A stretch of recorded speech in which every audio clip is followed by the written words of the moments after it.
আমি আবার কখনো চাইলে আমি সেই আলোচনাগুলো আবার করতে পারবো, আরো নতুন কিছু করতে পারবো। এদেশের মানুষ হুজুররা কাদিয়ানীদেরকে মুসলমান কাফের বলার দাবি করে কেন? আপনি প্রশ্ন করেন, আমার আলোচনার পর আপনি নিজে দেখেন কয়টা মানুষ এটা বলতো। এখানে সাংবাদিক ভাইয়েরা আছে, ওনারাও ক্লিয়ার জানেন। কাদিয়ানীদেরকে মুসলিম ঘোষণার দাবিতে বিশাল বড় সমাবেশ হবে এবং ওখানে ডায়াসে দাঁড়িয়ে অনেক কথা বলছে, কিন্তু রুট লেভেলে এই কথাগুলি তো সুন্দরভাবে আমরা হয়তো দুই এক জায়গায় বলা হচ্ছে, কিন্তু সব জায়গায় তো বলা হচ্ছে না। সাবলীল ভাষায় মূল বিষয়টা আপনি বলেন, শেষ নবী দাবি করছে, ওরা বলে আমরা তো শেষ নবী দাবি করি। তাহলে সমস্যাটা কোথায়? এই জিনিসগুলি আপনাকে চিহ্নিত করতে হবে। সমাজে ডিভোর্স হয়ে যাচ্ছে, সমাজ ভেঙে যাচ্ছে। আপনি সেই সমাজ ভেঙে যাওয়ার যে মূল টু দা পয়েন্ট, সেই টু দা পয়েন্টটা আপনি মেডিসিন দেন, তাইলে সমাজ বিনির্মাণ হবে। আপনি সেখানে বলেন আপনি বিয়ের ফজিলত বয়ান করতেছেন, রাসূলুল্লাহ সাল্লাল্লাহু আলাইহি ওয়াসাল্লামের জন্মহরের কথা বলতেছেন, ফাতিমা রাদিয়াল্লাহু তাআলা আনহার কথা বলছেন, আলী রাদিয়াল্লাহু তাআলা আনহার কথা বলছেন, অবশ্যই বলবেন। কিন্তু আপনার এটার সাথে সমাজের সাথে মিলিয়ে বলা উচিত আপনার সন্তানকে আপনি জন্মহর ধরছেন কিভাবে, আপনি যৌতুক ধরছেন কিভাবে, এবং কিভাবে এটা রহমত কিভাবে হাদিস তো আপনি বললেন। আপনি বলেন যখন আপনি 50 লাখ টাকা জন্মহর ধার্য করেন, আপনার টোটাল চিন্তাটাই হলো টাকার উপর চলে গেল। এটা হলো সিকিউরিটি মানি যে আমার মেয়েকে সে ছাড়বে না। তো এই প্রসঙ্গে তো অসংখ্য হাদিস আছে, যে হাদিসের মধ্যে বলা আছে আল্লাহ রাসূল সাল্লাল্লাহু আলাইহি ওয়াসাল্লাম যেখানে বলেছেন যে একজন মানুষ যখন তার সমস্ত নির্ভরতা আসবাবের উপরে ছেড়ে দেয়, তখন আল্লাহ পাক রব্বুল আলামিন তার উপর থেকে আল্লাহ রহমতের ছায়াটা সরিয়ে নিয়ে ওই আসবাবের উপরে তাকে একেবারে নিযুক্ত করে দেন। এই প্রসঙ্গে হাদিসগুলো আপনি বলেন, তাহলে বুঝবেন যে আপনি 10 লক্ষ টাকা জন্মহর উপর নির্ভর করার মানে হলো আপনার বিবাহটা 10 লক্ষ টাকার উপরে হয়ে গেল। সুতরাং এটা যদিও টিকে থাকে অশান্তি থাকবে, আর যদি না থাকে তাহলে ভেঙে যাবে। 10 লাখ টাকা কোনো বিষয় না। কারণ যখন সংসারের মধ্যে অশান্তি লাগে, একটা মানুষ চিন্তা করে আমার আগে শান্তি দরকার, টাকা আমার বড় জিনিস না। আমি 50 লাখ টাকার একটা জন্মহরের বিয়েতে আমি দিয়ে প্রথম দিয়ে অবাক হয়ে গেছি। পরের বছর আমি 1 কোটি টাকার জন্মহরের বিয়েতে গেছি। আমার পরিচিত আমি বললাম ভাই এটা কি করলেন, এটা কি? বলে যে জন্মহর। আমি বললাম এটা কিসের জন্য এত টাকা কেন? উনি ইংরেজি বললেন, আমিও বুঝি, আমিও বললাম, বললো যে এটা হলো সিকিউরিটি মানি। আমি ওনাকে বললাম সহজ ভাষায় হাসতে হাসতেই বললাম যে না, সিকিউরিটি মানি দিয়ে আসলে বিবাহ টিকে না। সিকিউরিটি মানে চেয়ে আল্লাহর রহমতের দ্বারা বিবাহ টিকে। এরকম ভাবে ছোট্ট 2 লাইনে একটু কথা বললাম।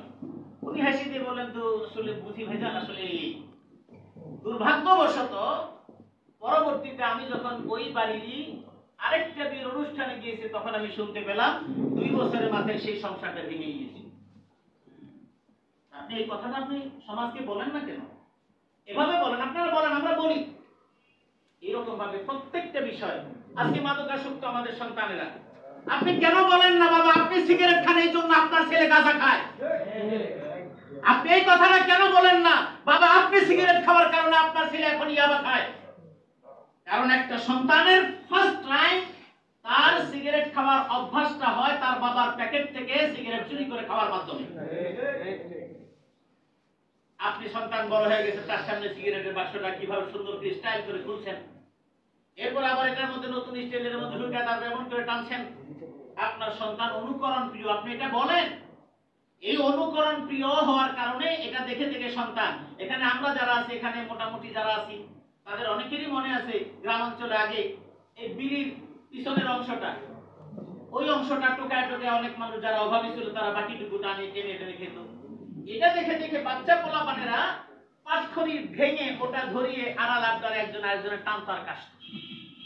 কারণটা এটা অনুকরণ প্রিয়তা। তাহলে আপনি আপনার মসজিদের খুতবার মধ্যে এটা বলেন, প্যারেন্টস সিস্টেমটা কি, অভিভাবকের দায়িত্বটা কি, আপনি এটা বলেন।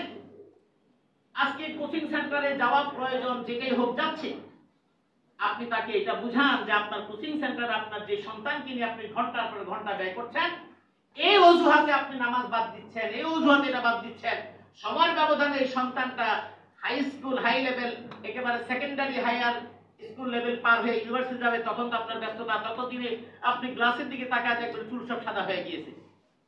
আপনি এবার 65 বছর বয়সের সময় আপনি আল্লাহর কাছে কান্নাকাটি করেন, আল্লাহ তো এটা চায় নাই, আল্লাহ এটা চায় না, এর আগেরটা চেয়েছে। আর আমরা এটা কেন মনে করি যে আমার লাস্ট টাইমের এইটুকু আল্লাহ নেবেন, আমার পিছনেরটা কেন নেবেন না? এটা আপনি বলেন, বাংলাদেশ পুলিশ প্রশাসন বলেন, র্যাব, ডিজিএফআই সহ সমস্ত জায়গায় বলেন, সেনাবাহিনী বলেন, সরকারি একটা পিউনের চাকরি নিতে গেলে আপনার 14 গোষ্ঠী কোথায় আছে এটার খোঁজ খবর নেই। আপনারা বিগত সময় দেখছেন, এখনো দেখবেন, ভবিষ্যতে দেখবেন, বাংলাদেশ কোনোদিন পরিবর্তন হবে না। কারণ একটি দেশের সমাজ ব্যবস্থা এবং রাজনীতিবিদরা যতদিন পর্যন্ত দুর্নীতিমুক্ত না হবে ততদিন পর্যন্ত ওই দেশ থেকে কোনোদিন দুর্নীতি যাবে না। এই সমাজের মানুষ চায় না এই সমাজ দুর্নীতিমুক্ত হোক। এই সমাজের প্রশাসনের লোকেরা কখনো চায় না দুর্নীতিমুক্ত হোক। সচিবালয়ের চেয়ারে যারা বসে আছে তারা কখনো চায় না দুর্নীতিমুক্ত হোক। পিউন চায় না দুর্নীতিমুক্ত হোক। একটা বডিও চায় না দুর্নীতিমুক্ত হোক। যারা দু একজন দুর্নীতিমুক্ত হওয়ার কথা বলে তারা ওই চেয়ারে বেশি দিন টিকতে পারে না। এই দায়িত্বটা আমার আপনার কাঁধে। এত সুন্দর ব্যবস্থাপনা আছে, ফকনা 5 জন লোক আপনার থেকে মুখ ফিরিয়ে নিয়েছে, তাতে আপনার কি আসে যায়? এই সাহসটুকু যদি একজন ইমাম এবং খতিবের না থাকে, আমি মনে করি তার এই মিম্বার থেকে নেমে যাওয়া উচিত। আর যদি ওখানে এই অবস্থায় মিম্বারে থেকে কথা বলতে হয়, আপনি যদি এই কথাগুলি বলতে না পারেন, তাহলে আল্লাহর কাছে আপনার জবাবদিহি করতে হবে, তাতে কোনো রকমের কোনো সন্দেহ নেই। এই জন্য আমি বিনয়ের সাথে অনুরোধ করছি আমার সম্মানিত ওলামায়ে কেরাম, ইমাম এবং খতিবদেরকে, আপনাদের উপরে কোনো উপদেশ দেওয়া এটা আমার জন্য সবথেকে বড় অযোগ্যতা, এবং এটা আমার স্পর্ধা, কিন্তু আমি সেটা কখনোই করব না। আমি আপনাদের সকলের কাছে বিনীত অনুরোধ করব যে আসলে আমরা এইভাবে সমাজ বিনির্মাণে আমরা প্রত্যেকেই শুরু করি, একটু করে শুরু করি, দেখি না আমরা কত দূর যেতে পারি। আর সেই সাথে আরেকটা বিষয়, কিছু বিষয় আছে যে বিষয়গুলো জটিল, এটা আলেমদের ভিতরেই সীমাবদ্ধ থাকে। এমন কোন বিষয়গুলো পাবলিকলি আমরা যদি থ্রো করে দিই, তারা বুঝবে না, কিন্তু তারা বলবে হুজুররা এলোমেলো কথা বলে। এই প্রশ্নের সম্মুখীন অনেক জায়গায়।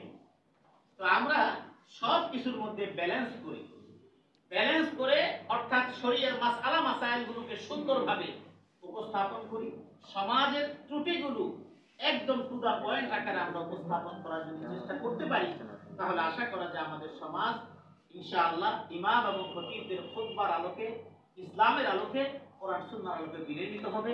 আল্লাহ পাক রব্বুল আলামিন আমাদের সকলকে সেই তৌফিক দান করুন, আমিন। ওয়া আখিরু দাওয়ানা আলহামদুলিল্লাহি রাব্বিল আলামিন। আসসালামু আলাইকুম ওয়া রাহমাতুল্লাহি ওয়া বারাকাতুহু। মাশাআল্লাহ, হযরতকে গুরুত্বপূর্ণ আলোচনা পেশ করার জন্য। এরপর